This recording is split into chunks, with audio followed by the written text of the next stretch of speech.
ನೋಡಿದ್ಕೆ ನಾಳಿನ ಬೆಂಗಳೂರು ಚಲೋ ಕಾರ್ಯಕ್ರಮನ ಯಶಸ್ವಿ ಮಾಡಿ ಮತ್ತೆ ನಾಳೆ ಸಂಜೆ 4 ಗಂಟೆಗೆ ಜಂಟಿ ಕ್ರಿಯಾ ಸಮಿತಿ ತೆಗೆದುಕೊಳ್ತಕ್ಕಂಥ ತೀರ್ಮಾನವನ್ನ ಜಾರಿ ಮಾಡಿ ಸಾರಿಗೆ ನೌಕರರು ತಮ್ಮ ನ್ಯಾಯಯುತ ಬೇಡಿಕೆಗಳಿಗಾಗಿ ಏನು ಹೋರಾಟ ಮಾಡ್ತಾ ಇದ್ದಾರೆ ಆ ಹೋರಾಟ ಜಾರಿಯಲ್ಲಿರುತ್ತೆ ಅನ್ನುವಂಥ ಸಂದೇಶವನ್ನ ಜಂಟಿ ಕ್ರಿಯಾ ಸಮಿತಿ ಪರವಾಗಿ ಮತ್ತು KSRTC staff and workers federation ಪರವಾಗಿ ನಾನು ಹೇಳಲಿಕ್ಕೆ ಬಯಸ್ತೀನಿ. ಎಲ್ಲೋ ಒಂದು ಕಡೆಯಲ್ಲಿ ಸರ್ಕಾರ ನಿಮ್ಮ ಕಣ್ಣೊರೆಸುವಂತಹ ಪ್ರಯತ್ನ ಮಾಡ್ತು ಅಂತ ಅನಿಸ್ತಾ ಇದೆ ನಿಮ್ಗೆ? ಇಲ್ಲ, ಸರ್ಕಾರ ನಿಜವಾಗ್ಲೂ ರಾಮಲಿಂಗಾರೆಡ್ಡಿ ಅವರಿಗೆ ನಾನು ಅವರು ಪ್ರಯತ್ನ ಮಾಡಿದ್ದಾರೆ. ಪಾಸಿಟಿವ್ ಆಗಿ ಸರ್ಕಾರದ ಮಟ್ಟದಲ್ಲಿ ಬಹಳ ಪ್ರಯತ್ನ ಮಾಡಿ ಒಂದು ರಿಸಲ್ಟ್ ತಗೊಂಡು ಬಂದಿದ್ದಾರೆ. ಬಟ್ ಇದನ್ನ ನಮ್ಮ ಜೊತೆಲಿ ಚರ್ಚೆ ಮಾಡದೆ ನಾವು ಒಪ್ಪಲ್ಲ ಅನ್ನೋದು ಗೊತ್ತು. ಅದಕ್ಕೋಸ್ಕರನೇ ಏಕಪಕ್ಷೀಯವಾಗಿ ಅವರು ಅನೌನ್ಸ್ ಮಾಡಿದ್ದಾರೆ. ಇದು ಸರಿಯಾದ ವಿಧಾನ ಅಲ್ಲ. ಇದು ಬೈಲಾಟ್ರಲಿಸಂನ ಧಿಕ್ಕಾರ ಮಾಡಿದ್ದಾರೆ ಅವರು. ಸೊ ದ್ವಿಪಕ್ಷೀಯತೆ ಅನ್ನೋದು ಇಬ್ಬರನ್ನು ಒಪ್ಪಿಸಿ ಮಾಡಬೇಕಾದ ವಿಚಾರ. ಅವರಿಗೆ ನೆಗೋಷಿಯೇಟ್ ಮಾಡ್ಲಿಕ್ಕೆ ಅವಕಾಶ ಇತ್ತು. ಈಗ ಅವರು 26 ತಿಂಗಳು ಕೊಡ್ಲಿಕ್ಕೆ ಒಪ್ಪಿದ ಮೇಲೆ 1271 ಕೋಟಿ ರೂಪಾಯಿ ಕೊಡಕ್ಕೆ ಒಪ್ಪಿದ್ದಾರೆ. ಈಗ ಮತ್ತಿನ್ನೊಂದು 500 ಕೋಟಿ ರೂಪಾಯಿ ಅಷ್ಟೇ ಸರ್ಕಾರಕ್ಕೆ ಬಹಳ ದೊಡ್ಡದಾ? ಇವತ್ತು ಮಾನ್ಯ ಸಿದ್ದರಾಮಯ್ಯನವರು 6ನೇ ತಾರೀಕು ಮಂಡನೆ ಮಾಡೋ ಬಜೆಟ್ನಲ್ಲಿ 44,50,000 ಕೋಟಿ ರೂಪಾಯಿನ ಬಜೆಟ್ ಅನ್ನ ಇಡೀ ದಕ್ಷಿಣ ಭಾರತದಲ್ಲೇ ಬಹಳ ದೊಡ್ಡ ಬಜೆಟ್. ಇಷ್ಟು ಹೆಗ್ಗಳಿಕೆ ಇರೋರು ಸಾರಿಗೆ ನೌಕರರಿಗೆ 500 ಕೋಟಿ ರೂಪಾಯಿ ಕೊಡಕ್ಕೆ ಯಾಕೆ ಚೌಕಾಸಿ ಮಾಡಬೇಕು? ಮತ್ತೆ ಸಾರಿಗೆ ನೌಕರರು ಏನು ಸರ್ಕಾರ ಅಧಿಕಾರಕ್ಕೆ ಬಂತು, ಕಾಂಗ್ರೆಸ್ ಸಿದ್ದರಾಮಯ್ಯನವರ ಸರ್ಕಾರ ಮೇ 23ನೇ ಇಸ್ವಿಯಲ್ಲಿ, ಅಲ್ಲಿಂದ ಈ ಶಕ್ತಿ ಯೋಜನೆ ಜಾರಿಗೆ ಮಾಡಿದ ಮೇಲೆ ಹಲವಾರು ಇತಿಮಿತಿಗಳ ಮಧ್ಯೆ, ಹಲವಾರು ಕಷ್ಟಗಳ ಮಧ್ಯೆ ಜಾರಿ ಮಾಡಿ ಸರ್ಕಾರಕ್ಕೆ ನಾವು ಒಳ್ಳೆ ಹೆಸರು ತಗೊಂಡ್ಬಂದು ಕೊಟ್ಟಿದ್ದೀವಿ. ಹಗಲು ರಾತ್ರಿ ದುಡಿದಿದ್ದಾರೆ. ಇವತ್ತು 60-70 ಜನ ಪ್ರಯಾಣ ಮಾಡೋ ಬಸ್ಗಳಲ್ಲಿ 100-120 ಜನ ಪ್ರಯಾಣ ಮಾಡ್ತಾ ಇದ್ದಾರೆ. ಅವ್ರ ಮಧ್ಯದಲ್ಲಿ ಹಲವಾರು ಸಮಸ್ಯೆಗಳ ಮಧ್ಯೆ ಪಬ್ಲಿಕ್ ಹತ್ರ ದಿನ ಜಗಳ, ಡ್ರೈವರು ಕಂಡಕ್ಟರ್ಗಳು, ಇಷ್ಟೆಲ್ಲ ನಾವು ಕೆಲಸ ಮಾಡಿದ್ರು ಸಹ ಸರ್ಕಾರ ನಮ್ಮ ಸೇವೆನ ಈ ರೀತಿಯಾಗಿ ನಗಣ್ಯ ಮಾಡಿದ್ದು ಸರಿಯಲ್ಲ. ಏನೋ ಕೊಟ್ಟಿದ್ದೀವಿ ಅನ್ನೋ ಸಮಾಧಾನ ಅವ್ರಿಗಿರ್ಬೋದು, ಆದ್ರೆ ನಮಗೆ ನ್ಯಾಯಯುತವಾದಂತಹ ಹಕ್ಕನ್ನ ಅವರು ಮಾನ್ಯ ಮಾಡಿಲ್ಲ ಅನ್ನೋದು ನಮ್ಮ ಕೊರಗು. ಅದರಿಂದ ನಮ್ಮ ಹೋರಾಟ ಜಾರಿಯಲ್ಲಿ. ನಾಳೆ ನಿಮ್ಮ ಹೋರಾಟ ನಡೆಯುತ್ತೆ. ನಾಳೆ ಬೆಂಗಳೂರು ಚಲೋ ಲಕ್ಷಾಂತರ ನೌಕರರುಗಳು ಬೇರೆ ಬೇರೆ ಜಿಲ್ಲೆಗಳಿಂದ ಬರುತ್ತಾರೆ. ನಾಳೆ ಸಂಜೆವರೆಗೆ ಏನಾದರೂ ಡೆಡ್ ಲೈನ್ ಕೊಡ್ತೀರಾ ಅಂತ ಹೇಳಿದ್ರೆ, ಉಳಿದ 12 ತಿಂಗಳ ಹಿಂಬಾಕಿ ಹಣ ಏನಿದೆ ಅದನ್ನ ಪಡೆದುಕೊಳ್ಳೋದಕ್ಕೆ ನಾಳೆ ಸಂಜೆವರೆಗೂ ಡೆಡ್ ಲೈನ್ ಕೊಡ್ತೀರಾ ಹೇಗೆ? ಸರ್, ಈಗ ನಾವು ಅವರಿಗೆ ಆದೇಶ ಇವತ್ತೇ ಮಾಡಿದ್ದಾರೆ. ನಾವು ಜನಗಳಲ್ಲಿ ವಿನಂತಿ ಮಾಡಿಕೊಳ್ಳೋದು ನಮಗೆ ಪೂರ್ತಿ ನ್ಯಾಯ ಸಿಕ್ಕಿಲ್ಲ. ಏಕಪಕ್ಷೀಯವಾಗಿ ತೀರ್ಮಾನ ಮಾಡಿದ್ದಾರೆ ಅನ್ನೋದು ಒಂದು ವಿಚಾರ ನಾವು ಪಕ್ಕಕ್ಕೆ ಇಟ್ಟರೂ ಸಹ ಅವರು ಸರ್ಕಾರ ನಮಗೆ ಸಂಪೂರ್ಣವಾಗಿ ನ್ಯಾಯ ಕೊಟ್ಟಿಲ್ಲ. ಬಹಳ ದೊಡ್ಡ ಅನ್ಯಾಯ ಮಾಡಿರೋದು ಅಂದ್ರೆ 1/1/24ರಿಂದ ಮಾಡಬೇಕಾದ ವೇತನ ಪರಿಷ್ಕರಣೆಯ ಪ್ರಶ್ನೆಯನ್ನ 15 ತಿಂಗಳು ಮುಂದೆ ತಳ್ಳಿದ್ದಾರೆ. ಅದಕ್ಕಂತೂ ಯಾವುದೇ ಕಾರಣ ಇಲ್ಲ. ಯಾವ ಕೋವಿಡ್ ಇರಲಿಲ್ಲ. ನಾವು 23ನೇ ಇಸ್ವಿ ಜೂನ್ 11ನೇ ತಾರೀಕಿಂದ ನೀವು ಶಕ್ತಿ ಯೋಜನೆಗೆ ನಾವು ದುಡಿದಿದ್ದೀವಿ. 1/1/24 ಯಾಕೆ ಮುಂದೆ ತಳ್ಳಿದ್ರಿ? ಇದು ನಮಗೆ ಬಹಳ ದೊಡ್ಡ ಅನ್ಯಾಯ ಮಾಡಿದ್ದಾರೆ. ಅದರಿಂದ ನಾವು ನಮ್ಮ ಕಾರ್ಯಕ್ರಮ ನಾಳೆ ಚಾಲ್ತಿಯಲ್ಲಿ ಇರುತ್ತೆ.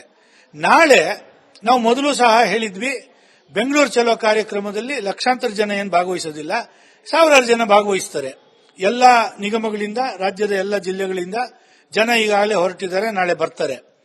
ನಾವು ಯಾವುದೇ ಬಸ್ನ ಸ್ಥಗಿತಕ್ಕೆ ನಾವು ಕರೆ ಕೊಟ್ಟಿಲ್ಲ. ನಾಳೆ ಡ್ಯೂಟಿ ಇಳಿದಿರೋರು, ಡ್ಯೂಟಿ ಆಫ್ ಇರ್ತಕ್ಕಂಥವ್ರು, ವೀಕ್ಲಿ ಆಫ್ ಇರ್ತಕ್ಕಂಥವ್ರು ನಾಳೆ ಬನ್ನಿ ಅಂತ ಹೇಳಿದೀವಿ. ಅವರೇ ಒಂದು 5-6 ಸಾವಿರ ಜನ ಬರ್ತಾರೆ ಅಂತ ನಮ್ಮ ನಿರೀಕ್ಷೆ ಇದೆ. ಬಟ್ ಸರ್ಕಾರ ಇವತ್ತು ಮಾಡಿರೋ ರೀತಿಯಲ್ಲಿ ನಾಳೆ 4 ಗಂಟೆಗೆ ನಮ್ಮ ಮುಂದಿನ ತೀರ್ಮಾನನ ಮಾಡ್ತೀವಿ ಅಂತ ಹೇಳಿದೀವಿ. ಬಟ್ ಈ ಬಾರಿಯ ಮುಷ್ಕರನ ನಾವು ಖಂಡಿತವಾಗ್ಲೂ ನೋಟಿಸ್ ಕೊಡೋದಿಲ್ಲ. ನೋಟಿಸ್ ಕೊಡದೆ ಮುಷ್ಕರ ಮಾಡ್ತೀವಿ. ನೀವೇನೇ ನೋ ವರ್ಕ್ ನೋ ಪೇ ಅಂತನ್ರಿ, ನೀವೇನೇ ಎಸ್ಮಾ ಅಂತ ಹೇಳ್ರಿ, ನೀವೇನೇ ಶಿಕ್ಷೆ ಭಯ ತೋರಿಸ್ರಿ, ನ್ಯಾಯಕ್ಕೋಸ್ಕರ ನಮ್ಮ ಹೋರಾಟ ಮುಂದುವರಿಯುತ್ತೆ. ಈ ಬಾರಿಯ ಹೋರಾಟದಲ್ಲಿ ಒಂದು ಕಡೆಯಲ್ಲಿ ಸರ್ಕಾರ ನಿಮ್ಮನ್ನ ಸಮಾಧಾನಗೊಳಿಸುವಂತಹ ಕೆಲಸವನ್ನ ಮಾಡ್ತಾ ಇದೆ, ಮತ್ತೊಂದು ಕಡೆಯಲ್ಲಿ ನೀವೀಗ ಹೇಳಿದ್ರಿ ನಾವು ಯಾವುದೇ ರೀತಿಯಾದಂತಹ ಸಮಾಧಾನ ಆಗಿರ್ಬೋದು ನೋಡಿದ್ಕೆ ನಾಳಿನ ಬೆಂಗಳೂರು ಚಲೋ ಕಾರ್ಯಕ್ರಮನ ಯಶಸ್ವಿ ಮಾಡಿ ಮತ್ತೆ ನಾಳೆ ಸಂಜೆ 4 ಗಂಟೆಗೆ ಜಂಟಿ ಕ್ರಿಯಾ ಸಮಿತಿ ತೆಗೆದುಕೊಳ್ತಕ್ಕಂಥ ತೀರ್ಮಾನವನ್ನ ಜಾರಿ ಮಾಡಿ ಸಾರಿಗೆ ನೌಕರರು ತಮ್ಮ ನ್ಯಾಯಯುತ ಬೇಡಿಕೆಗಳಿಗಾಗಿ ಏನು ಹೋರಾಟ ಮಾಡ್ತಾ ಇದ್ದಾರೆ ಆ ಹೋರಾಟ ಜಾರಿಯಲ್ಲಿರುತ್ತೆ ಅನ್ನುವಂಥ ಸಂದೇಶವನ್ನ ಜಂಟಿ ಕ್ರಿಯಾ ಸಮಿತಿ ಪರವಾಗಿ ಮತ್ತು KSRTC staff and workers federation ಪರವಾಗಿ ನಾನು ಹೇಳಲಿಕ್ಕೆ ಬಯಸ್ತೀನಿ. ಎಲ್ಲೋ ಒಂದು ಕಡೆಯಲ್ಲಿ ಸರ್ಕಾರ ನಿಮ್ಮ ಕಣ್ಣೊರೆಸುವಂತಹ ಪ್ರಯತ್ನ ಮಾಡ್ತು ಅಂತ ಅನಿಸ್ತಾ ಇದೆ ನಿಮ್ಗೆ? ಇಲ್ಲ, ಸರ್ಕಾರ ನಿಜವಾಗ್ಲೂ ರಾಮಲಿಂಗಾರೆಡ್ಡಿ ಅವರಿಗೆ ನಾನು ಅವರು ಪ್ರಯತ್ನ ಮಾಡಿದ್ದಾರೆ. ಪಾಸಿಟಿವ್ ಆಗಿ ಸರ್ಕಾರದ ಮಟ್ಟದಲ್ಲಿ ಬಹಳ ಪ್ರಯತ್ನ ಮಾಡಿ ಒಂದು ರಿಸಲ್ಟ್ ತಗೊಂಡು ಬಂದಿದ್ದಾರೆ.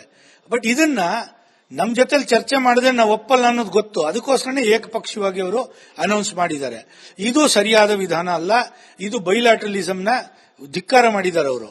ಸೊ ದ್ವಿಪಕ್ಷೀಯತೆ ಅನ್ನೋದು ಇಬ್ಬರನ್ನು ಒಪ್ಪಿಸಿ ಮಾಡಬೇಕಾದ ವಿಚಾರ. ಅವರಿಗೆ ನೆಗೋಷಿಯೇಟ್ ಮಾಡ್ಲಿಕ್ಕೆ ಅವಕಾಶ ಇತ್ತು. ಈಗ ಅವರು 26 ತಿಂಗಳು ಕೊಡ್ಲಿಕ್ಕೆ ಒಪ್ಪಿದ ಮೇಲೆ 1271 ಕೋಟಿ ರೂಪಾಯಿ ಕೊಡಕ್ಕೆ ಒಪ್ಪಿದ್ದಾರೆ. ಈಗ ಮತ್ತಿನ್ನೊಂದು 500 ಕೋಟಿ ರೂಪಾಯಿ ಅಷ್ಟೇ ಸರ್ಕಾರಕ್ಕೆ ಬಹಳ ದೊಡ್ಡದಾ?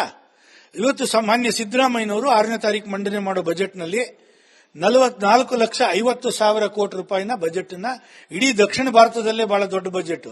ಇಷ್ಟು ಹೆಗ್ಗಳಿಕೆ ಇರೋರು ಸಾರಿಗೆ ನೌಕರರಿಗೆ 500 ಕೋಟಿ ರೂಪಾಯಿ ಕೊಡಕ್ಕೆ ಯಾಕೆ ಚೌಕಾಸಿ ಮಾಡಬೇಕು?